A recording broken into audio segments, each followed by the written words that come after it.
ఎన్ని సార్లు అన్‌ఫెయిర్ జేస్తారండి. ఎన్ని సార్లు అన్‌ఫెయిర్ జేస్తారు. అంటే ఇప్పుడు ఆట బొమ్మలా కనిపిస్తుందా? అంటే ఒక కామన్ గోలు ఎళ్ళిపోయి ఒక అన్‌ఫెయిర్ ఎలిమినేషన్ జరిగి బయటికెళ్ళిపోయి ఇంతమంది జనాభా బయట ఖచ్చితంగా అన్‌ఫెయిర్ జరిగింది. ఒక కామన్ గోల్‌కి తన జాబ్ మానుకోని మరి హౌస్‌కొచ్చింది. పోరాడుతుంది. ఇలాంటి అమ్మాయిని మీరు అన్‌ఫెయిర్ జేస్తారా? అని ఎంతోమంది పోరాడి సరే రీ ఎంట్రీ ఏమన్నా ఖచ్చితంగా రీ ఎంట్రీ కావాలని పోరాడితే అప్పటికప్పుడు బర్నీ గారిని తీసుకొనొచ్చేసేసి బర్నీ గారికి అసలు పెట్టింది ఫిజికల్ గూడా కాదనమాట. ఫిజికల్ టాస్క్‌లు పెట్టకపోయినా వేరే వాళ్ళ చేత సపోర్ట్ ఇచ్చేసి, వాళ్ళ చేత ఆడిపించి గేముల్లో గెలిచేటట్టు చేసి, ఆ ఓటింగ్‌లో శ్రీజకి ఎక్కువొచ్చినా కూడా బర్నీ గారికి ఎక్కువొచ్చిందని చెప్పేసి అసలు ఏమన్నా గెలిపించడం. అసలు మరీ ఇంత అన్‌ఫెయిరా? అసలు జరిగిందా? అసలు దేని గురించి మాట్లాడుతున్నావు నువ్వని మీరు చూసే వాళ్ళకి గాని అనిపిస్తే, ఈ వీడియో మొత్తం చూడండి. క్లియర్ కట్ ఇన్ఫర్మేషన్ తెలుస్తుంది. నేను అసలు ఇంత ఫైర్‌తో ఎందుకు మాట్లాడుతున్నాను? దేని గురించి మాట్లాడుతున్నాను? అసలు ఎలా అన్‌ఫెయిర్ జరిగింది? ఏంటి? క్లియర్ కట్‌గా వీడియోలో డిస్కస్ చేద్దాము. మీరు గాని చూస్తే మీకు కూడా అర్థమవుతుంది. అసలు ఓహ్! ఇలా జరిగిద్దని మీరు అనుకుంటారు. అండ్ వీడియో చూసే ముందు ఖచ్చితంగా లైక్ అయితే చేయండి. చేసి వీడియో స్టార్ట్ చేయండి. ఎక్కువ మందికి తెలుస్తుందనమాట. అండ్ మన ఛానల్ 500 సబ్‌స్క్రైబర్స్‌కి చాలా దగ్గరలో ఉంది. సబ్‌స్క్రైబ్ చేసుకుంటే ఆ 500 మెంబర్స్ కంప్లీట్ అయిపోతారనమాట. అదనమాట టార్గెట్. అండ్ వీడియోలోకి ఎంటర్ అయిపోతే శ్రీజకి మళ్ళీ అన్‌ఫెయిర్ జరిగిందా? అంటే జరిగిందనే చెప్పొచ్చు. ఎందుకు జరిగిందిరా? అంటే మనకి మాధురి గారు మనకి స్ట్రెయిట్ అండ్ ఫార్వర్డ్ అని అందరికీ తెలుసు. మా హౌస్‌లో కొన్ని రోజుల్లోనే మనకు ఆ టాస్కుల్లో ఇచ్చే డిసిషన్ అయన్నీ చూసాం మనం. స్ట్రెయిట్ అండ్ ఫార్వర్డ్‌గా మాట్లాడుతుంది.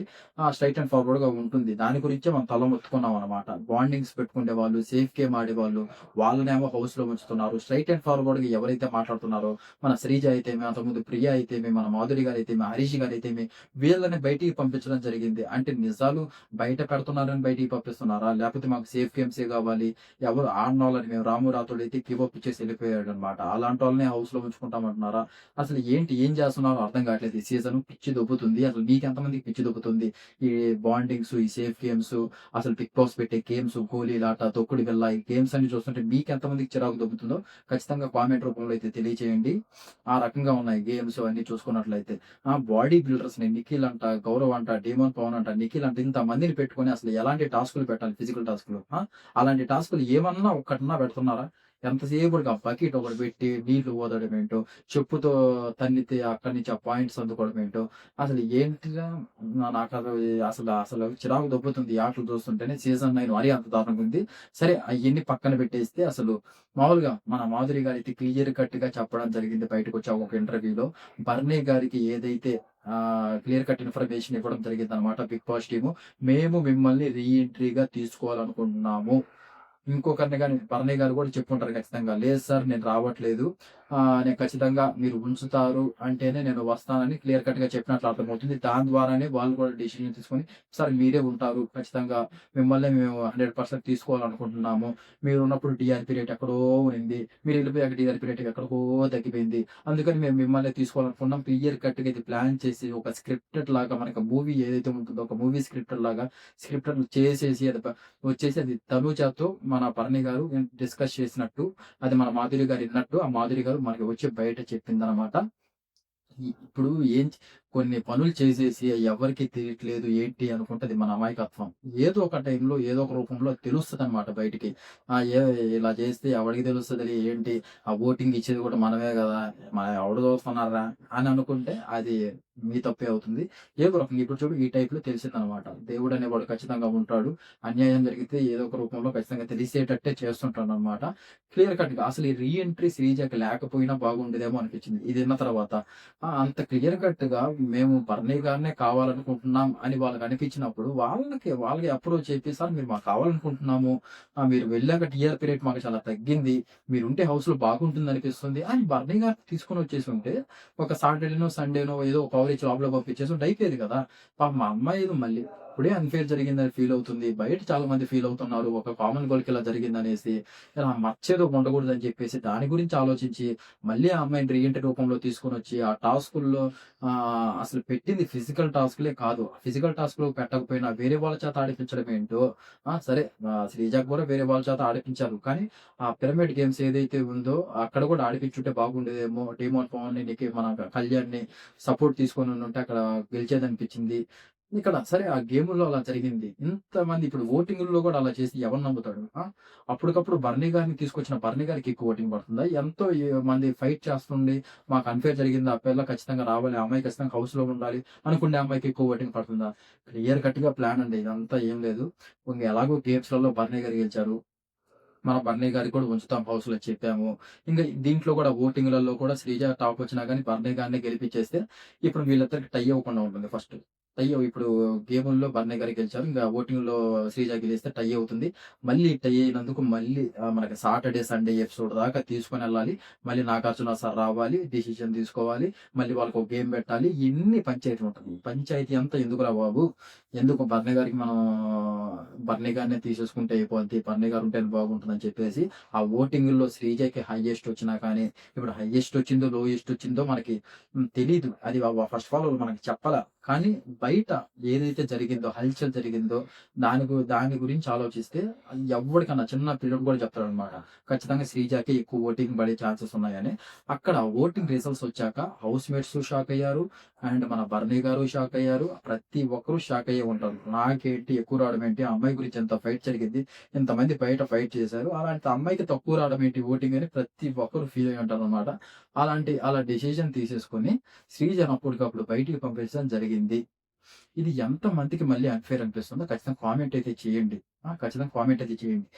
మళ్ళీ ఇప్పుడు నేను ఇదంతా చెప్పాక కొంతమంది మళ్ళీ బ్రో రీ ఎంట్రీయా ఇది అంటారు. రీ ఎంట్రీ లేదు. ఇంక అయిపోయింది. రీ ఎంట్రీ, రీ ఎంట్రీ ఏం లేవనమాట. అయిపోయింది. సీజన్ అయిపోవాల్సొస్తుంది. ఇప్పటికే చాలా మంది కొట్టుకుంటున్నారు లోపల. వాళ్ళందరిని ఎప్పుడెప్పుడు బయటికి పంపిస్తారా అనే సిట్యుయేషన్ ఉందనమాట. ఇంక కొన్ని ఎపిసోడ్స్ డబుల్ ఎలిమినేషన్ చేసే ఛాన్సెస్ కూడా చాలా ఉన్నాయి. అది ఇప్పుడు మళ్ళీ రీ ఎంట్రీలు తీసుకొనొచ్చి ఇంక దోస్తే ఇంక 100 డేస్ కాదు అది 200 డేస్ పోతుంది బిగ్ బాస్. ఇప్పటికే చిరాకు దొబ్బుతుంది. ఇంక చూడాలంటే సీజన్ 9 ఇంక 200 డేస్ పోతే ఇంకసలు తట్టుకోలేమనమాట ఎఫెక్ట్. ఇంకేమన్నా మనం ఎక్స్‌పెక్టేషన్స్ సీజన్ 10 పైన పెట్టుకోవాల్సిందే. ప్రస్తుతానికి అన్నీ అయిపోయినాయి. ఆ వైల్డ్ కార్డ్స్ వస్తే బాగుంటుందన్నారు. ఏమీ లేదు. రణరంగం, చదరంగం అన్నారు. చదరంగం, రణరంగం అన్నారు. ఏమీ లేదు. రీ ఎంట్రీ అన్నారు. అది అయిపోయింది. ఏదో మళ్ళీ చెప్పాను కదా! అన్‌ఫెయిర్ జరిగింది అది ఇదని. అలా చేసేసారు. మొత్తానికి ఏదో చేద్దామనుకున్నారు. ఏమీ చేయలేకపోయారు. ఇమ్మాన్యుయల్ ఉన్నాడు. కామెడీకి వాడుకోవచ్చు. వీక్లీ వన్స్ ఏదో ఒక కామెడీ సెటప్ పెట్టి మంచిగా వాడుకోవచ్చు. మనకి రాము రాథోడ్ ఉన్నాడు. మంచిగా పాటలు పాడతాడు. డాన్స్ చేస్తాడు. ఏదో ఒక వీక్లీ వన్స్ నైట్ టైమ్ ఒకటి ఏదో ఒక టాస్క్ పెట్టేసి మంచిగా పాటలు పాడిపించొచ్చు. మంచిగా డాన్స్ ప్రోగ్రామ్ ఏదో ఒకటి పెట్టి డాన్స్ ఏపించొచ్చు. ఎంత ఎంటర్‌టైన్‌మెంట్‌గా ఉంటుంది. చూసే వాళ్ళకి ఆ టీఆర్‌పీ రేట్ పెరుగుతుంది. అంతే అన్నీ పెరుగుతాయి. ఆ తొక్కుడు బిళ్ళ, గోలీలాట, చిల్లాకోడు ఏయో చిన్న చిన్న గేమ్స్ పెట్టేసి దీనివల్ల మాకు టీఆర్‌పీ రేట్ పెరగాలి. ఎవరు చూడట్లేదు. ఇప్పుడు ఎలిమినేట్ ఒకరైతే వాళ్ళ వల్లే ఇప్పుడు టీఆర్‌పీ రేట్ తగ్గిపోయిందనుకుంటే ఈ అమాయకత్వం అది. ఉన్నోళ్ళని ఎలా యూజ్ చేసుకోవాలో తెలుసుకోవాలి ఫస్ట్. ఒక డాన్సర్ ఉన్నాడు, పాటలు పాడే మనుషులున్నాడు. అందుకే కదా తీసుకునేది మీరు గూడా. ఇప్పుడు ఒక సింగర్‌ని తీసుకుంటారు, ఒక సెలబ్రిటీస్ తీసుకుంటారు. అందరిని ఎందుకు తీసుకుంటారంటే రకరకాల టాలెంట్స్ ఉంటాయి కాబట్టి వాళ్ళని హౌస్‌లో మనం మంచిగా వాడుకునే విధానం తెలియాలి. అది తెలియకుండా ఏయేయో టాస్క్‌లు పెట్టేసి ఇష్టం వచ్చినట్లు చేసేసేసి ఆ! వీళ్ళ వల్ల టీఆర్‌పీ రేట్ తగ్గింది. వాళ్ళ వల్ల టీఆర్‌పీ రేట్ తగ్గింది. మేము అందుకని వాళ్ళనుంచుకుంటున్నాము. ఏంటిది? ఇప్పుడు 'బిగ్ బాస్' షో అంటేనే రియాలిటీ షో అన్నారు. రియాలిటీగా ఉండాలి. రియల్‌గా మాట్లాడే వాళ్ళనే మేము తీసుకుంటాము. హౌస్‌లో ఉంచుతాము అన్నప్పుడు ఎక్కడ ఉంచుతున్నారు? శ్రీజ నుంచారా? మాధురి గారు నుంచారా? హరీష్ గారు రియల్‌గా మాట్లాడుతున్నారు. వాళ్ళ నుంచారా? ఎవరైతే బాండింగ్స్ పెట్టుకుంటున్నారో, ఎవరైతే సేఫ్‌గా మారుతున్నారో, అసలు ఎవరు ఆడట్లేదో వాళ్ళని ఉంచుకొని, వాళ్ళ చేతే ఆడిపించుకుంటా, వాళ్ళతోనే ఎగుతా, మళ్ళీ ఏమి రావట్లేదు. సీజన్ 9 ఎక్కడికో పోవట్లేదంటే ఎక్కడి నుంచి పోతుంది? ఏంటి? ఏం లేదండి. వాళ్ళు ఏదో పెద్ద పెద్దగా ప్లానులు జేశారు. ఫస్ట్ హౌస్ మేట్స్ వల్ల చెడిపోయింది. హౌస్ మేట్స్ అయితే బర్నీ గారు రావడం, బాండింగ్స్ పెట్టుకోవడం, దానికి అందరూ అలవాటు పడ్డం. లవ్ ట్రాక్ ఒకటి పెట్టారు. అది వర్కౌట్ అవ్వట్లేదు. కళ్యాణ్ తనుజ అది ఒక లవ్ ట్రాక్ లాగా వచ్చింది స్టార్టింగ్‌లో. మళ్ళీ వాళ్ళకి ఓటింగ్ పెరిగి టాప్ ప్లేస్‌లో ఉన్న తర్వాత వాళ్ళు ఆలోచించారు. ఎందుకు ఈ ప్రయోగాలని. వాళ్ళు కొంచెం సైలెంట్ అయిపోయారు. ఇంగ సంజన గారు ఉంటే సంజన గారు వాళ్ళ సంజన అది, దివ్య గారు ఉంటే దివ్య గారు దివ్య అది. ఒక్కొక్కరిది ఒక్కొక్కటనమాట. లవ్ ట్రాక్‌లు లేవు, ఏమీ లేవు. ఒక కామెడీ ఎప్పుడో ఇమ్మోనియల్ అది కూడా రేర్‌గా చేస్తున్నాడు. ఒక డాన్సులు లేవు, ఏమీ లేవనమాట. ఆహ్, ఏమన్నా ఉంటే కదా చూసేది. ఊరికే నా ఎపిసోడ్‌లు చూస్తుంటే వీక్లీ పోయినసారైతే బాబు ఆ కెప్టెన్సీ టాస్క్ ఆ ఫోన్ మాట్లాడితే లాగుతారండి. ఒక 1 వీక్ మాకు ఏ కంటెంట్ లేదు. ఇదే లాగాలనుకుంటున్నామని లాగి ఆ రెబెల్ అంట, ఏంటంట చిరాకు దొబ్బింది. మీకెంతమందికి దొబ్బిందో ఖచ్చితంగా కామెంట్ అయితే చేయండి. అలాంటి టాస్కులు పెడుతున్నారు. వీక్స్ అసలు చూడాలంటే నా వీకులు చూడాలంటే ఎపిసోడ్‌లో అలా ఉందన్నమాట సిట్యుయేషను. ఇంగ తనూజ ఏం చేయకపోయినా తనూజ సైడ్ ఆ కెమెరా ఎప్పుడు తిరుగుతూనే ఉంటుంది. ఇంగ తనూజనే నమ్ముకొనున్నారు. ఎలాగో జనాభా ఎక్కువ కోరుకుంటున్నారు కాబట్టి. ఇంగ కళ్యాణ్ ఇంగ ఏమన్నా అంతో ఇంతో ఆడుతున్నారు హౌస్‌లో కొంచెం పర్లేదు జెన్యూన్‌గా అన్నిటికి ఏ బాండింగ్స్ పెట్టుకోకుండా, ఏ సేఫ్‌గా లేకుండా అంటే కళ్యాణ్ అని క్లియర్ కట్‌గా మనం చెప్పుకోవచ్చనమాట. అదైతే జరుగుతుంది. అసలు మీకెంతమందికి అనిపిస్తుంది? శ్రీజకి మళ్ళీ అన్‌ఫెయిర్ జరిగిందా? అసలు ఇలా చేయడం ఏంటి? అలాంటప్పుడు ఆ రీ ఎంట్రీ పెట్టకున్నా బాగుండేదేమో అని అని మీకెంతమందికి అనిపిస్తుందో కామెంట్ అయితే చేయండి మామ. చూద్దాం. నాకైతే అనిపించింది. ఇలా జరిగిందనమాట మొత్తానికైతే. ఇంక రీ ఎంట్రీ అయితే లేదండి. రీ ఎంట్రీ అయితే లేదు. మళ్ళీ కామెంట్ చేయొద్దు. రీ ఎంట్రీల గురించయితే నేను మాట్లాడటం లేదు. జరిగిన అన్యాయం గురించి మాట్లాడుతున్నా. అది మీరు గాని నేను అందుకే ప్రతి వీడియోలో మొత్తుకుండేది. వీడియో చివరి వరకు చూస్తే క్లియర్ ఇన్ఫర్మేషన్ మీకు తెలుస్తుంది అంటే 1 మినిట్, 2 మినిట్ చూసేసి వచ్చేసేసి మళ్ళీ ఎక్కడ రీ ఎంట్రీ బ్రో? ఎందుకు బ్రో రీ ఎంట్రీ అంటావు? అని అంటారు. నేను రీ ఎంట్రీ అంటున్నానా? రీ ఎంట్రీ గురించి చెప్పట్లేదు. ఏదైతే మళ్ళీ సెకండ్ టైమ్ అన్‌ఫెయిర్ ఎలిమినేషన్ జరిగిందో దాని గురించే చెప్తున్నాను. అది మీరు అర్థం చేసుకుంటారని అనిపిస్తుంది. అర్థం చేసుకోండి ఖచ్చితంగా.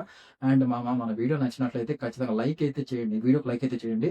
ఎక్కువ మందికి తెలుస్తుంది. ఎలా జరిగింది? ఏంటి అన్‌ఫెయిర్ అనేది. అండ్ మన ఛానల్ 500 సబ్‌స్క్రైబర్స్‌కి చాలా దగ్గరలో ఉంది. మీరు గాని సబ్‌స్క్రైబ్ చేసుకున్నట్లయితే ఆ టార్గెట్ కంప్లీట్ అయిపోతుంది. మీకు టార్గెట్ పెడుతున్నాను 500 సబ్‌స్క్రైబర్స్. ఖచ్చితంగా చేసుకోండి మామ సబ్‌స్క్రైబు. అండ్ జై హింద్.